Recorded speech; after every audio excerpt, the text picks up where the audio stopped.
Story शुरू होती है जब एक दिन आसमान से काउंटलेस ब्लैक मोनोलिथ्स गिरते हैं।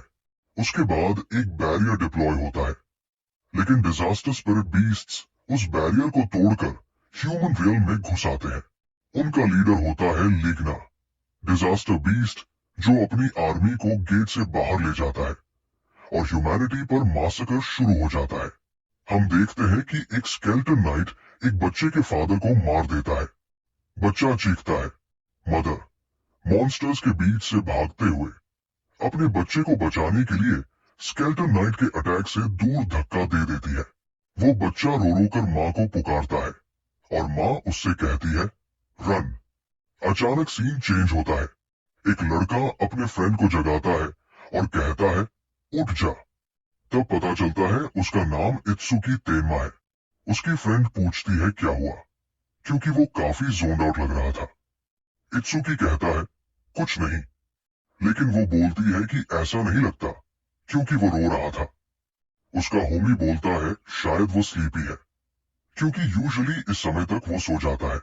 आज स्कूल वाइड असेंबली थी, इसलिए नैप नहीं ले पाया। इत्सुकी कहता है, वैसे ज्यादा इंपॉर्टेंट बात यह है कि टीचर का आउटफिट काफी वियर्ड है। टीचर एक्सप्लेन करता है कि जब डिजास्टर बीस्ट्स आए तब ह्यूमैनिटी के बीच कुछ लोगों में उन्हें काउंटर करने की पावर अवेकन हुई, जिन्हें अवेकनर्स कहा गया।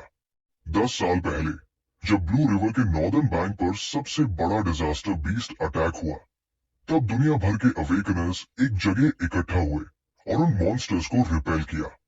ये बैटल बाद में क्रॉसिंग वॉर के नाम से फेमस हुई। टीचर आगे बताता है कि अब अटैक्स कम हो गए हैं, लेकिन मोनोलिथ्स गिरने की फ्रीक्वेंसी बढ़ रही है। मतलब फ्यूचर में एक और क्रॉसिंग वॉर लेवल डिजास्टर आ सकता है। इत्सुकी का होमी बताता है कि ये बंदा एक्चुअली इज़ुमी नेंटो है, नॉर्दर्न कॉन्टिनेंट का जनरल कमांडर। इत्सुकी बोलता है उसने नाम सुना है, पर उसने इमेजिन किया था कि वो एक बुद्धा आदमी होगा, दाढ़ी मूंछ के साथ।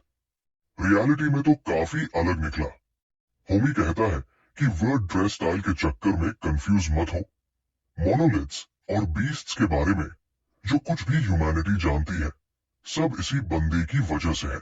वो अपने एक डिसाइपल के बारे में भी बताता है, टाई वेजन, जिसे ह्यूमैनिटी कहा जाता है क्योंकि वो नेंटो का एकलौता स्टूडेंट था।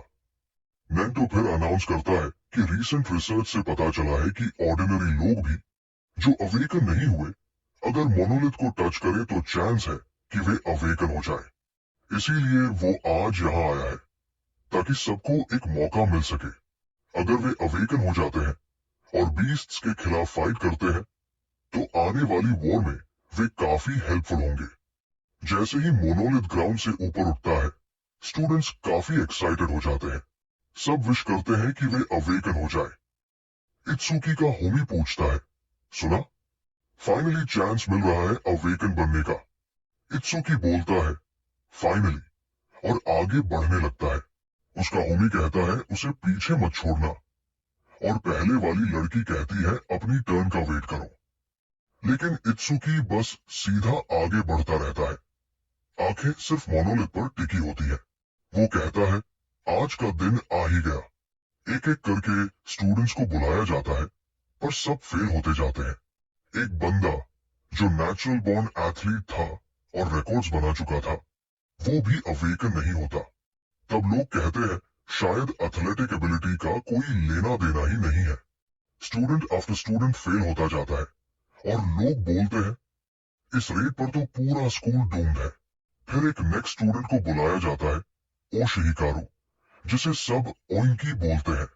कुछ लड़कियां कहती है कि वो बुली है और काफी क्रीपी भी, क्योंकि उन्होंने उसे उनकी फोटोज लेते हुए पकड़ा है। अगर ये अवेकन बन गया तो नाइटमेयर हो जाएगा। तभी अचानक कोई चिल्लाता है, मोनोलिथ चेंज हो रहा है। हम देखते हैं कि ओइंकी के बिजली के रूप के आसपास होने लगती है। ओइंकी खुद को बड़ा समझने लगता है, सोचता है कि अब नेंटो उसे नोटिस करेगा, और उसके साइड वाली ब्यूटीफुल लड़की भी। उसका रोल रिवील होता है, एलिमेंटलिस्ट। उसके स्टैट्स भी दिखते हैं, और तब कोई बोलता है, फाइनली एक अवेकन मिल गया। पता चलता है कि नेंटो उस लड़की के डैड है। वो एक्सप्लेन करती है कि नॉर्मली लेवल 0 पर टोटल स्टैट वैल्यू सिर्फ 5 होती है, लेकिन इस बंदे के बारे ज्यादा तो नहीं, पर इससे बेहतर कुछ भी नहीं जरूर है। वो इनकी अपनी अवेकनिंग पर सेलिब्रेट कर रहा होता है, पर थोड़ा इरिटेटेड भी होता है क्योंकि कोई उसे प्रॉपर अटेंशन नहीं दे रहा। तभी इत्सुकी आगे आता है और उसे साइड में धक्का दे देता है। वो इनकी गुस्सा हो जाता है और चिल्लाता है, तू होता कौन है मुझे हाथ लगाने वाला। बाकी स्टूडेंट्स कंफ्यूज हो जाते हैं कि इत्सुकी ने अपनी टर्न का वेट क्यों नहीं किया। सब बोलते हैं कि बस कुछ ही मिनट्स लगते, पर अब तो ये बंद आ गया क्योंकि एक बार ओइंकी ने टारगेट कर लिया तो गेम ओवर। वो वुमन बोलती है कि उसे फील हो रहा है कि ये लड़का बहुत ज्यादा इमोशनल है। इत्सुकी कहता है कि उस दिन की हर एक डिटेल उसने अपने दिमाग में जलाकर रख दी है ताकि वो मॉन्स्टर्स के लिए अपनी नफरत कभी भूल न सके। उसका रिजॉल्व बाकी सबसे बिल्कुल अलग है। नेंटो शॉक हो जाता है क्योंकि इत्सुकी के पीछे उसे एक जायंट डेटी का ऑरा दिखाई देता है। जैसे ही इत्सुकी मोनोलिथ को टच करता है, उसके सर के ऊपर एक फूल उगता है और धीरे धीरे ब्लूम होने लगता है। बाकी स्टूडेंट्स मेस्मराइज्ड हो जाते हैं और बोलते हैं कि ये कम से कम 100 मीटर ऊंचा लग रहा है। उसके फ्रेंड्स बस चीयर कर रहे होते हैं। वो वुमन कहती है कि ये वही फेनोमेनन है जो सिर्फ सबसे रेयर जॉब के टाइम होता है, ऑर्डर ब्रेकर। नेंटो कहता है कि उसे देखने की क्यूरियोसिटी हो रही है कि ये लड़का कितना पावरफुल निकलेगा, और वो काफी एक्साइटेड है। उधर ओइंकी जल रहा होता है क्योंकि उसका स्पॉटलाइट छीन लिया गया। इत्सुकी जब आंखें खोलता है तो वो लोटस पोजीशन में एक कमल के फूल पर बैठा होता है और सोच रहा होता है कि क्या वो सच में अवेकन हुआ भी है या नहीं। तब उसके स्टैट्स दिखते हैं। वो लेवल 0 पर फिक्स्ड है, मतलब वो लेवल अप ही नहीं कर सकता। उसका गिफ्ट है निर्वाणा और स्किल है ओवर मिमेसिस जो जेड रैंक की है। ये स्किल एनिमी के अटैक्स को एनालाइज करती है और उनके काउंटर स्किल्स एक्वायर करने देती है। पर प्रॉब्लम यह है कि उसके बेस स्टैट्स सब 0 है। इत्सुकी बोलता है, मैं तो पूरी तरह से कुक्ड हो गया। फिर जैसे जैसे वो और डिटेल पढ़ता है, उसे रियलाइज होता है कि उसके स्टैट्स स्किल रैंक के हिसाब से बढ़ेंगे, सारे डीबफ्स क्लियर हो जाएंगे और फुल हील मिलेगा। और जैसे ही उसका स्पेशल गिफ्ट निर्वाणा एक्टिवेट होता है, उसे हर एक कैटेगरी में 200 स्टैट्स मिल जाते हैं। वो शॉक में कहता है, ये तो लिटरली क्रेजी है। अगर वो ओवर मिमेसिस से नई स्किल्स सीखता है तो निर्वाणा के थ्रू और स्टैट्स गेन कर सकता है। उसे नहीं पता कि ये कौन सा लेवल इक्विवेलेंट है, पर एक बात क्लियर है, वो अब एक ट्रू अवेकनर बन चुका है और डिजास्टर बीस्ट्स को कंप्लीटली अनाइलेट करेगा। अब बाकी स्टूडेंट्स बस उस चमकीला कमल का फूल से ब्लाइंडेड है और इत्सुकी अभी भी मोनोलिथ को टच किए खड़ा है। वो इनकी गुस्से में बोलता है, ये इम्पॉसिबल है। वो वुमन कहती है, ये बिलीव करना मुश्किल है, एक रुकी अवेकनर के स्टैट्स ऐसे कैसे हो सकते हैं। नेंटो फाइनल वर्डिक्ट देता है, मानना पड़ेगा, पर ये लड़का बिना किसी डाउट के फ्यूचर में सबसे स्ट्रांग बनेगा। रुकीज में ये बाय फार सबसे पावरफुल है। सब लोग उसके स्टैट्स देखकर हैरान रह जाते हैं और बोलते हैं कि ये अमेजिंग है कि ऐसा बंदा उनके स्कूल से निकला है। और उधर ओइंकी अपनी इंफीरियोरिटी फील करते हुए और ज्यादा फ्रस्ट्रेटेड हो जाता है। ओम गुस्से में चिल्लाता है कि ऐसे लूजर को लूजर ही रहना चाहिए था। कहते ही वो इत्सुकी पर अटैक कर देता है। बिजली चमकने लगती है। ये स्किल है सिल्वर स्नेक। तभी इत्सुकी के सामने एक स्टेटस विंडो पॉप होता है जो बताता है कि स्किल डिटेक्ट हो चुकी है और ओवर मिमेसिस एक्टिवेट हो गया है। एनालिसिस का प्रोग्रेस धीरे धीरे बढ़ने लगता है। जब बिजली उस जगह तक पहुंचती है जहां इत्सुकी खड़ा था, वो वहां होता ही नहीं। सारे स्टूडेंट्स शॉक में आ जाते हैं। वो गायब हो गया। अगले ही सेकंड इत्सुकी ओंग के बिल्कुल पीछे खड़ा होता है। ओंग का बॉडी डर के मारे मूव ही नहीं कर पाता। एनालिसिस 88% तक पहुंच चुका होता है। इत्सुकी बोलता है, खुद को लकी समझ। तू चाहे पिग जैसा लगता हो, पर पैदा इंसान ही हुआ था। अगर तू बीस्ट होता तो अब तक मैं तुझे 100 बार मार चुका होता। एनालिसिस 94% हो जाता है। ओम जमीन पर गिर जाता है और फिर धीरे धीरे हवा में उठने लगता है। इत्सुकी सोचता है कि शायद स्किल सिर्फ सी रैंक है, इसलिए इतनी फास्ट एनालिसिस हो रही है, पर स्पीड फिर भी इनसेन है। जैसे ही वो लेविटेट करता है, इत्सुकी थंडरक्लैप वेव नाम का सी रैंक स्किल एक्वायर कर लेता है। उसके आसपास बिजली का सर्ज फैल जाता है। कोई बोलता है, दोबारा अंधे हो जाएंगे। उसका दोस्त कहता है, गुड थिंग मैंने सनग्लासेस लाए हैं। इत्सुकी बताता है कि जब भी उसकी स्किल एक्टिवेट होती है, वो जबरदस्ती एक अलग स्पेस में खींच लिया जाता है। ये स्किल लो रैंक लाइटनिंग अटैक्स को एब्जॉर्ब कर सकती है। स्किल सीखने के साथ ही उसके हर स्टैट में +10 ऐड हो जाता है और वो फुली हील हो जाता है। जब वो नॉर्मल स्टेट में लौटता है, सब देखते हैं कि इत्सुकी बिजली से घिरा हुआ है, ओंग से भी ज्यादा ब्राइट। ओंग शॉक में पूछता है कि उसने स्किल कैसे सीख ली और नोटिस करता है कि इत्सुकी के स्टैट्स फिर से बढ़ गए हैं। तभी अचानक पूरे फील्ड में बारिश शुरू हो जाती है और आसमान से एक मोनोलिथ नीचे आता है। वो औरत पूछती है, अभी क्यों? नेंटो अनाउंस करता है कि स्कूल असेंबली कैंसिल हो रही है और सबको ड्रिल के मुताबिक इवैक्यूएट करना होगा, और वो श्योर है कि टारगेट वही है। वो औरत कहती है कि उन्हें भी भागना चाहिए क्योंकि लड़ना उनकी स्पेशलिटी नहीं है, पर नेंटो बोलता है कि भागने से पैनिक फैलेगा। और वो नोटिस करता है कि एक स्टूडेंट उनसे ज्यादा हिम्मत वाला है, क्योंकि इत्सुकी सीधा मोनोलिथ की तरफ भाग रहा है। उसके दोस्त चिल्लाते हैं कि डिजास्टर बीस्ट आ रहा है और वहां से निकलना चाहिए, पर इत्सुकी बोलता है, मैं सबको खत्म कर दूंगा। उसका दोस्त कहता है, तू अभी अभी अवेकन हुआ है, भाग जा। दूसरी दोस्त भी अग्री करती है, पर इत्सुकी उससे कहता है, मुझ पर भरोसा कर। वो कहती है, बस इस बार, अगर मर गया तो तेरी जिम्मेदारी।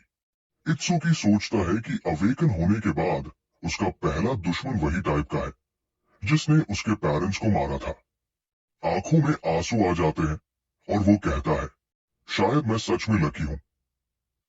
सामने एक लेवल 8 स्केल्टन सोल्जर होता है। उसके स्टैट्स हाई होते हैं, पर इत्सुकी के आसपास भी नहीं। इत्सुकी बोलता है, टाइम है नए स्किल को टेस्ट करने का।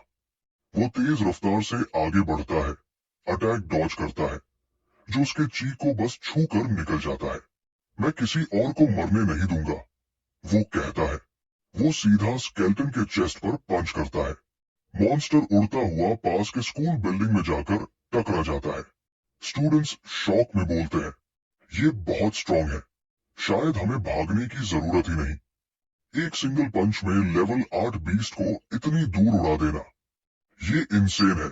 नेंटो भी मानता है कि एक रूकी अवेकन होने के बाद अगर लेवल 8 कैलामिटी बीस्ट को ऐसे उड़ा दे, तो वो स्पीड और पाव में बाकी लेवल 0 से बिल्कुल अलग है। लेकिन फिर भी स्केल्टन सोल्जर्स को हराना इतना आसान नहीं होगा। ये दोनों के पास दो काफी ट्रबलसम एबिलिटीज होती है।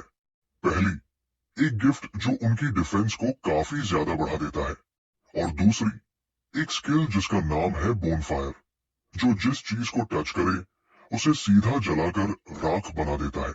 जैसे ही स्केल्टन सोल्जर वही स्किल यूज करना शुरू करता है, इत्सुकी के फ्रेंड्स बिल्कुल डर जाते हैं, लेकिन ओइंकी खुश हो जाता है। वो बोलता है कि इससे अपनी औकात याद आ जाएगी और थोड़ी ही देर में ये सिर्फ राख बनकर रह जाएगा। पर जाहिर है इत्सुकी ने अलग अलग निर्माण किए है। जैसे ही बी रैंक स्किल डिटेक्ट होती है, वो मिमेसिस एक्टिवेट हो जाता है और उसकी एनालिसिस शुरू हो जाती है। इत्सुकी नोटिस करता है कि जब भी एनिमी का स्किल डायरेक्टली उसे हिट करता है, एनालिसिस स्पीड और तेज हो जाती है। आग लगते ही नेंटो की बेटी कहती है कि इवन लेवल 10 अवेकनर भी अगर ये अटैक डायरेक्टली ले ले तो सर्वाइव नहीं कर पाएगा। और यहाँ एक जीनियस जो मुश्किल से अपीयर हुआ था, लगता है ग्रो होने से पहले ही मर जाएगा। जब एनालिसिस 80% तक पहुंचती है, इत्सुकी कहता है, जलकर मरना कितना दर्दनाक होता है, माँ ने भी यही सहा था, और फिर भी वो मुस्कुराते हुए मुझे बचा गई। नेंटो समझ जाता है कि ये अभी सिर्फ शुरुआत है। इत्सुकी मॉन्स्टर की तरफ उंगली पॉइंट करके बोलता है, जैसे ही एनालिसिस कंप्लीट हुई, तुम खत्म। कुछ स्टूडेंट्स बोलते हैं कि वे बेवकूफ थे जो उस पर एक पल के लिए भी होप कर बैठे। तब सनग्लासेस वाला बंदा कहता है, उधर देखो, ब्लू लोटस फिर से अपीयर हो गया है और अगर इत्सुकी है तो शायद एक और मिरेकल देखने को मिले। इत्सुकी खुद सोचता है कि इस बार कौन सा स्किल मिला होगा। बोनफायर स्किल कंप्लीट एनालाइज होने के बाद ब्लैक आइस वॉल एक्वायर होता है जो मना कंज्यूम करके आइस जनरेट करता है और बी रैंक या उससे नीचे के सारे फायर एलिमेंट स्किल्स को ब्लॉक कर देता है। नया स्किल सीखने के साथ ही इत्सुकी के सारे स्टैट्स प्लस 20 हो जाते हैं और वो कंप्लीटली हील हो जाता है। इत्सुकी कहता है, पहले मैं इसकी डिफेंस तोड़ नहीं पा रहा था, इवन फुल पावर स्ट्राइक के साथ भी, पर अब जब अटैक पावर इतनी बूस्ट हो गई है तो ये पॉसिबल है। ब्लू लोटस फ्लावर उसे पूरी तरह एनवेलप कर लेता है और धीरे धीरे फुली ब्लूम हो जाता है और वहां खड़े सब लोग सिर्फ एक बात से खुश होते हैं, इत्सुकी जिंदा है।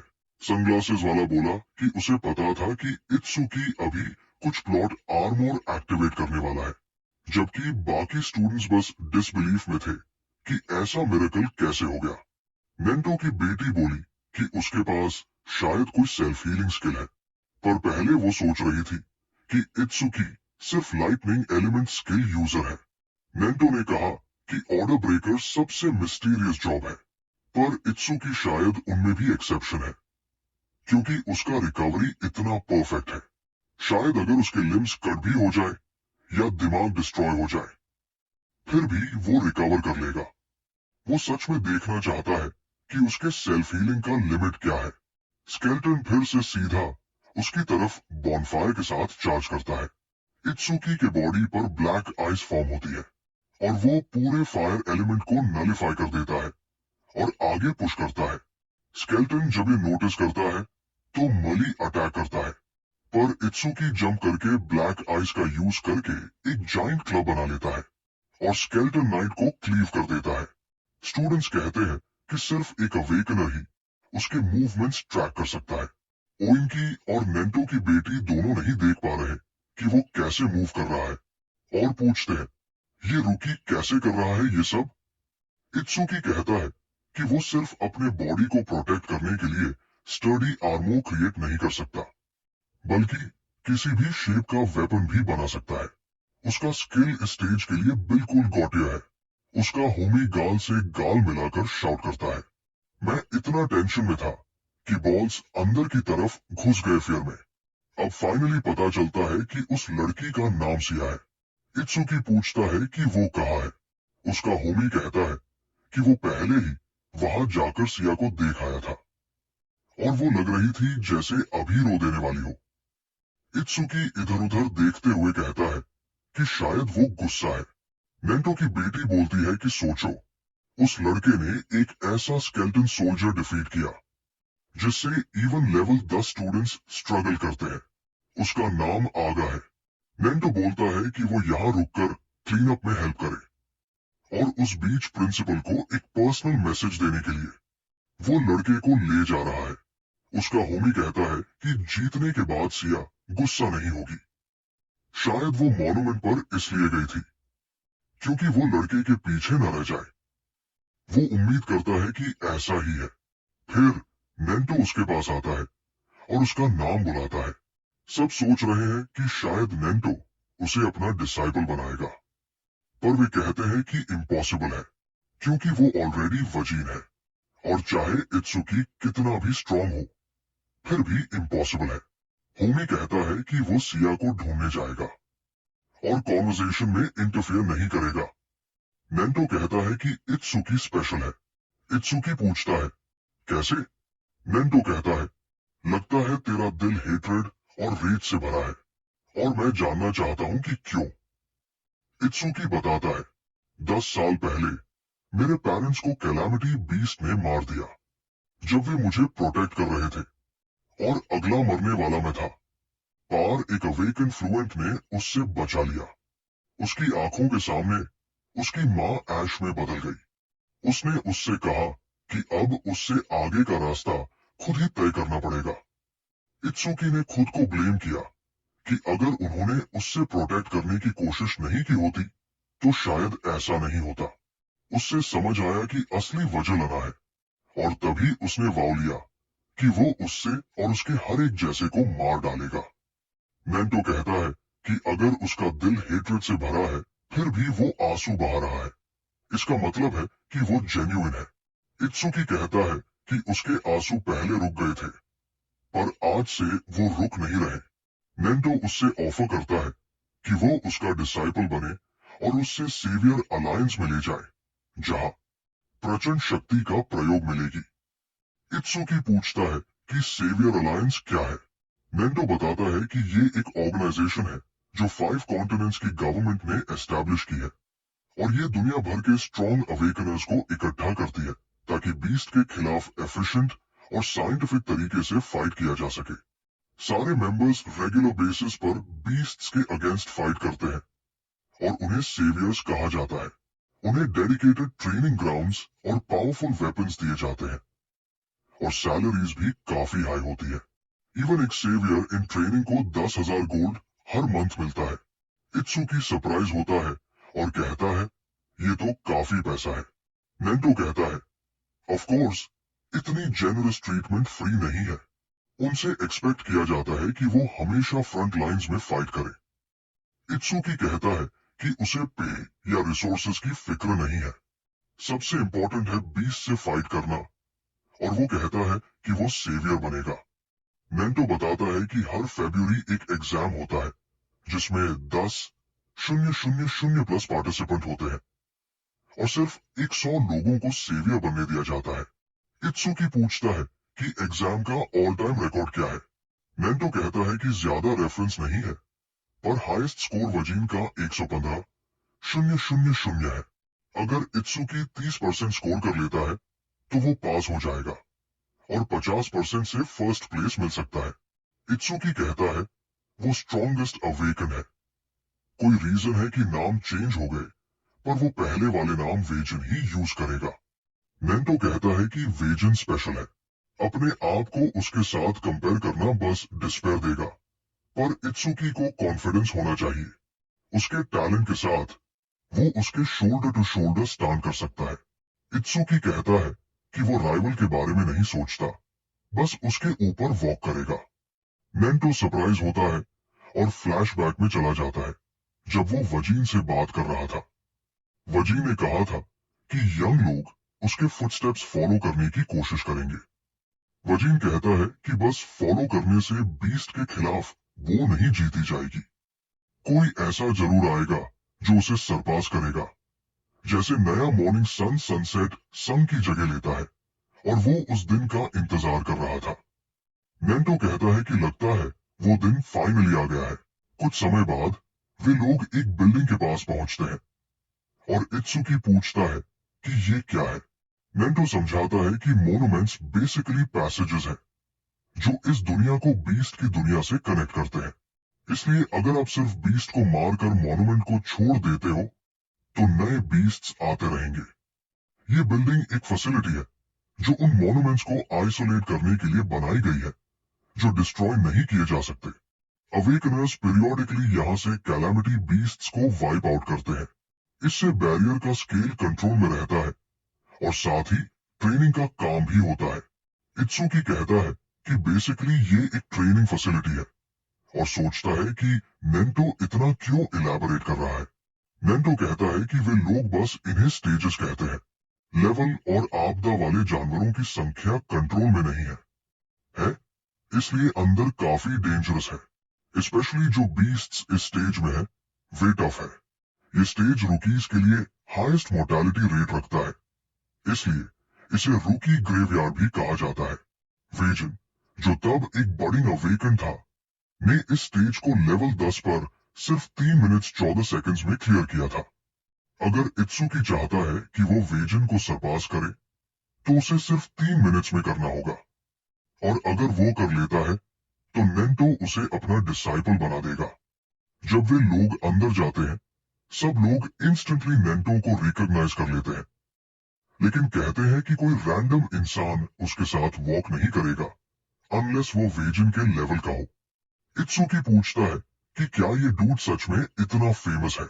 फिर वो वॉल पर देखता है जहां मेंशन है कि अंदर के बीस्ट्स सब लेवल 10 के हैं, मतलब स्केलेटन सोल्जर से 2 लेवल्स हायर। लोग सोच रहे हैं कि क्या वो सच में स्टेज में एंटर करेगा, और वो रिसेप्शनिस्ट से कहता है कि वो जाना चाहता है। वो पूछती है कितने चैलेंजर्स हैं, और इत्सुकी कहता है कि बस वो अकेला ही जाएगा। सब लोग स्पीचलेस हो जाते हैं। रिसेप्शनिस्ट कहती है कि मजाक बंद करो, या तो ब्राउज कर रहे हो या सिर्फ गर्ल्स को पिकअप करने आए हो। इत्सुकी सोचता है कि वो क्या बोल रही है। वो कहता है कि मिसअंडरस्टैंडिंग्स हो रही है और उसे किसी में इंटरेस्ट नहीं है। उसका सिर्फ गोल है स्टेज चैलेंज करना।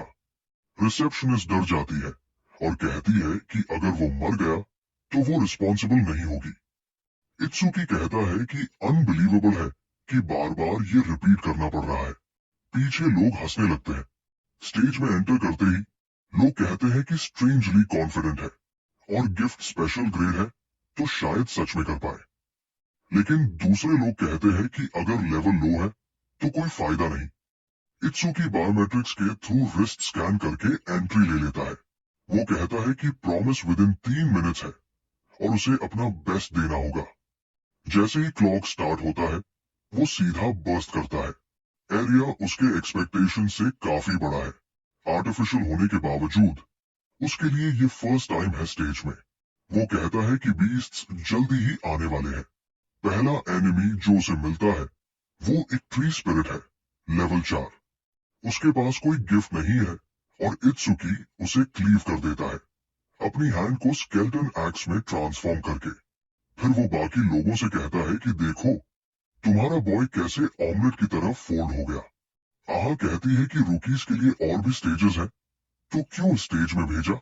नेंटो कहता है कि वेजन को सरपास करना है, इसलिए ये चैलेंजिंग स्टेज है। आहा कहती है कि ये इम्पॉसिबल है अनलेस वो ह्यूमन लिमिट्स क्रॉस करे। नेंटो कहता है कि उसकी बात से लगता है कि वो वेजन को ऑलरेडी ह्यूमन से ट्रांसेंड कर चुका मानती है। आहा कहती है कि वेजन इजी और काइंड था, लेकिन उसने इंस्टेंटली लेवल 97 को मार दिया था। उसकी आंखें कोल्ड, लोनली और डिटैच थी, जैसे डेटी या गॉड की। नेंटो कहता है कि इत्सुकी में भी वही पोटेंशियल है, बस अभी अनपॉलिश्ड रफ स्टोन है। अगर वेजन एक गॉड है जो लोगों को सेव करता है, तो इत्सुकी एक डेविल है जो हेट्रेड में एग्जिस्ट करता है, एग्जैक्ट अपोजिट। इत्सुकी कहता है कि उसकी एबिलिटी अभी डिजास्टर बीस्ट लेवल पर एक्टिवेट नहीं हो रही। जैसे ही एक जायंट बीस्ट पीछे अपीयर होता है, वो टर्न करके क्लीव कर देता है उसका हेड और कहता है, क्या ये सब था।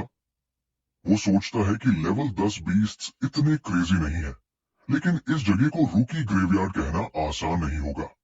बीरेंग स्किल सेल्फ रिजनरेशन एक्टिवेट होती है मॉन्स्टर से। एनालिसिस स्टार्ट होता है और इत्सुकी सरप्राइज होता है जब वाइन्स उसके आसपास शूट होते हैं। उसे शॉक लगता है जब वो देखता है कि सर काटने के बाद भी मॉन्स्टर रिजनरेट हो रहा है। लेकिन जैसा एक्सपेक्ट किया था, ये फाइट इतनी सिंपल नहीं थी। जब वो उसके स्टैट्स देखता है तो पता चलता है कि ये स्केलेटन नाइट से काफी ज्यादा स्ट्रॉन्ग है। इत्सुकी अपनी रिस्ट पर ब्लैक आइस एक्टिवेट करता है और वाइन्स को तोड़ देता है। वो कहता है कि उसे कम टाइम में मैसिव डैमेज देना होगा, वरना ये बार बार रिजनरेट करता रहेगा।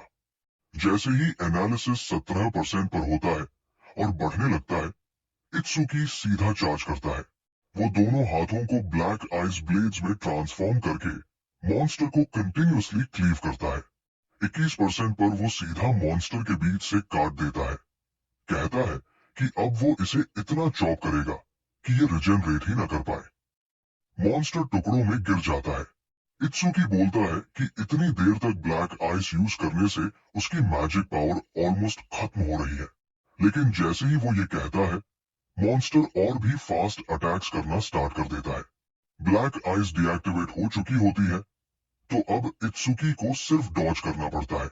वो कहता है कि ये फाइट काफी ट्रबलसम हो रही है, क्योंकि हर रिजनरेशन के साथ एनालिसिस स्पीड और तेज हो रही है।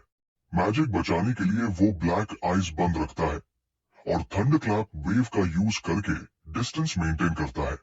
स्ट्रैटेजी अच्छी है, लेकिन टाइम कम बचता जा रहा है। 3 मिनट का लिमिट पास आ रहा है। 75% पर पहुंचने के बाद इत्सुकी फिर से ब्लैक आइस एक्टिवेट करता है और दोनों हाथों पर एक्सेस बना लेता है। वो कहता है कि दोनों एक साथ एक्टिवेट करके मैक्सिमम डैमेज करेगा ताकि राक्षस बार बार दोबारा पैदा होते रहते हैं, करे और एनालिसिस और फास्ट हो जाए। वो लगातार अटैक करता रहता है, कहता है कि अगर जीरो मैजिक पावर के स्टेट में भी मिमेसिस एक्टिवेट नहीं हुआ तो वो यही मर जाएगा। अगर आज वो मर गया तो इसका मतलब यही था कि वो इतना ही स्ट्रांग था। वो एक्स को ब्लेड में कन्वर्ट करके मॉन्स्टर के ऊपर स्विंग करता है, लेकिन ब्लैक आइस टूट जाती है। इत्सुकी के मुंह से खून बहने लगता है। उसकी मैजिक पावर कंप्लीटली खत्म हो चुकी होती है। मॉन्स्टर के अटैक से वो बुरी तरह इम्पेल हो चुका होता है। 99% पर पहुंचते हुए वो कहता है, जैसा मैंने सोचा था, मिमेसिस को मैजिक पावर की जरूरत नहीं होती और इसका मतलब था ये फाइट उसकी जीत है। जैसे ही 100% होता है, लोटस फ्लावर अपीयर होता है और सारे अटैक्स को तोड़ देता है। उसे नया स्किल मिलता है, लोटस एक्सप्लोजन। ये स्किल मैजिक पावर कंज्यूम करके एक्सप्लोसिव डैमेज डील करता है और जितनी ज्यादा मैजिक कंज्यूम होती है उतनी ज्यादा पावर, और इसका स्केलिंग इन्फिनिट है। हर किल के साथ इसका रेंज 1% बढ़ता है। स्किल मिलते ही इत्सुकी के सारे स्टैट्स प्लस 20 हो जाते हैं और वो फुली हील हो जाता है। मॉन्स्टर वही फ्रोजन खड़ा रह जाता है। इत्सुकी अपने हाथ क्लैप करता है और रेड फायरी वेव निकलती है जो मॉन्स्टर को ही नहीं बल्कि आसपास की जमीन को भी कंप्लीटली डिसइंटीग्रेट कर देती है। इत्सुकी कहता है, नॉट बैड। सिर्फ 1/3 मैजिक पावर यूज करके उसने सारे बीस्ट्स क्लियर कर दिए।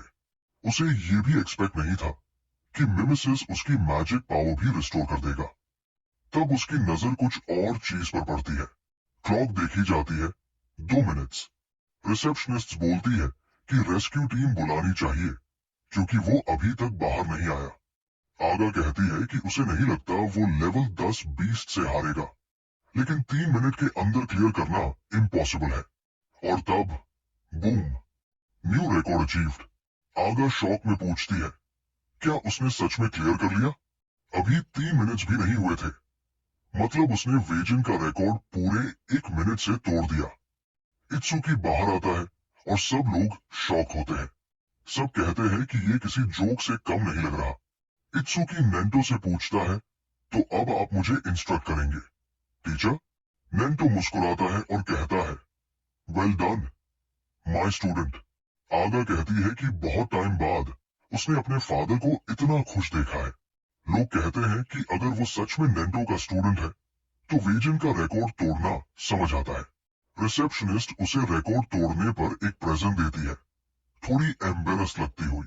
वो कहती है कि उससे पहले जो कहा उसके लिए सॉरी। इत्सुकी कहता है कि कोई बात नहीं, लेवल 0 को देखकर कोई भी सोचेगा कि ये रेकलेस है। वो थैंक्स बोलता है और रिसेप्शनिस्ट थोड़ी फ्लश हो जाती है।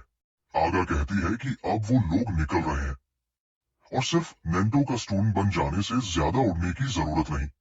नेंटो बोलता है कि लगता है इस लेवल का स्टेज इत्सुकी के लिए काफी नहीं है, उन्हें डिफिकल्टी बढ़ानी चाहिए। इत्सुकी पूछता है कि इसका क्या मतलब है। आगा एक्सप्लेन करती है कि सिर्फ लेवल ही डिजास्टर स्ट्रेंथ डिसाइड नहीं करता, स्पीशीज सबसे इंपॉर्टेंट फैक्टर होता है। कुछ स्पीशीज ह्यूमंस के बराबर या उनसे ज्यादा इंटेलिजेंट होती है और वही सबसे ट्रबलसम होती है। ऐसे बीस्ट्स बेसिकली अवेकन जैसे ही होते हैं। अभी सिर्फ ह्यूमंस के पास जॉब्स होती है, इसलिए स्टैट्स स्पीशीज के हिसाब से ड्रास्टिकली चेंज होते हैं। एडवांस्ड स्टेजेस में ऐसे ही इंटेलिजेंट और पावरफुल स्पीशीज के बीस्ट होते हैं जिनकी डिफिकल्टी काफी ज्यादा होती है। नॉर्दर्न कॉन्टिनेंट क्योतरी डिस्ट्रिक्ट में सबसे एडवांस्ड स्टेजेस 4 में है और वही उनका नेक्स्ट डेस्टिनेशन है। इत्सुकी कहता है इसका मतलब वो जो पहले 2 मॉन्स्टर्स थे उनके पास इंटेलिजेंस नहीं थी और जब वो अटैक हो रहे थे तब भी चिल्लाए नहीं। ये सोचकर वो गुस्सा हो जाता है। अगर उन्हें पेन फील ही नहीं होता तो वो होप करता है कि एडवांस्ड स्टेजेस के बीस्ट्स पेन फील कर सके। ये सब देखकर वो डर जाती है, सोचती है, इसे हुआ क्या है? आसपास लोग बातें बना रहे होते हैं कि सुना है इसे एडवांस स्टेज पर ले जाया जा रहा है, और रीसेंट टाइम में वहां एक आदमी मारा भी गया था, और वो किसी और के हाथ से मारा गया था। एक बाइस्टैंडर पूछता है, मतलब? रागिनी, तुरंत कोई उसका मुंह ढक देता है और बोलता है, चुप। अगर उसने सुन लिया तो सीधा मिटा दिया जाएगा। आखिरकार वो नॉर्थ डिस्ट्रिक्ट 4 के चीफ का बेटा है। फिर हम उसके बॉडीगार्ड को पूछते हुए देखते हैं कि वो कब निकलेगा। वो एरोगेंट टोन में कहता है, ये सब जगह मेरी है, मैं कब जाऊं, ये मेरी मर्जी है। लाइन में लगना सिर्फ कॉमन लोगों का काम होता है। कुछ देर बाद हम उसे एक बॉक्स खोलते हुए देखते हैं। इत्सुकी कहता है कि ये चीज उसे पहचान में आ रही है। नेंटो पूछता है, क्या तुमने पहले कभी कर्मा स्टोन देखा है? इत्सुकी कहता है, हाँ, स्टेज में डिजास्टर स्पिरिट बीस्ट को हराने के बाद ये गिरा था, लेकिन इसका कलर थोड़ा ग्रीनिश है। आगा हैरान हो जाती है। बिगिनर स्टेज में इंटरमीडिएट कर्मा स्टोन का ड्रॉप होना बिल्कुल अनहर्ड है। इत्सुकी और ज्यादा क्यूरियस हो जाता है और पूछता है, वैसे ये कर्मा स्टोन होता क्या है? आगा कहती है, मैं एक्सप्लेन करती हूँ। मैं भूल ही गई थी कि तुम अभी रुकी हो। इसका दूसरा नाम एक्सपीरियंस स्टोन भी होता है। जब कोई डिजास्टर स्पिरिट बीस्ट या अवेकन मर जाता है तो उनसे एक इनविजिबल सब्सटेंस निकलता है जिसे कर्मा या एक्सपीरियंस पॉइंट्स कहते हैं। बिल्कुल मीना क्राफ्ट टाइप सिस्टम समझ लो। उस कर्मा को एब्जॉर्ब करने से लेवल बढ़ता है। सिंपल शब्दों में कर्मा स्टोन्स वे स्टोन्स होते हैं जिनके अंदर कर्मा सील होता है। स्टोन यूज करके उस कर्मा को एब्जॉर्ब करना लेवल अप करने का एक तरीका है। पर प्रॉब्लम ये है कि ये स्टोन्स नॉर्मली नेचुरली अपीयर ही नहीं करते। तो फिर ये स्टेज में कैसे मिला? नेंटो कहता है, ये मोस्ट लाइकली तुम्हारे गिफ्ट के इन्फ्लुएंस की वजह से हुआ है। दोनों एक साथ पूछते हैं, मतलब? नेंटो समझाता है, नॉर्मली जो एनिमी तुम हराते हो उसका कर्मा सीधा विक्टर एब्जॉर्ब कर लेता है, लेकिन तुमने 2 डिजास्टर बीस्ट्स को हराया, फिर भी तुम्हारा लेवल अप नहीं हुआ। इसका मतलब तुमने कर्मा एब्जॉर्ब ही नहीं किया। लेकिन जो कर्मा एक बार अपीयर हो जाता है वो बिना वजह के गायब नहीं होता। अगर मेरी गेस सही है तो स्कूल पर जो बीस्ट अटैक हुआ था उसका कर्मा वहां मौजूद अवेकन्स ने एब्जॉर्ब कर लिया, लेकिन स्टेज के अंदर क्योंकि वो सील्ड स्पेस होता है तुम कर्मा एब्जॉर्ब नहीं कर पाए, और वहां कोई दूसरा वेसल भी नहीं था। इसीलिए वो कर्मा एक जगह जमा हो गया और सॉलिड फॉर्म लेकर कर्मा स्टोन बन गया। आगा धीरे से कहती है, मतलब वो लेवल अप ही नहीं कर सकता?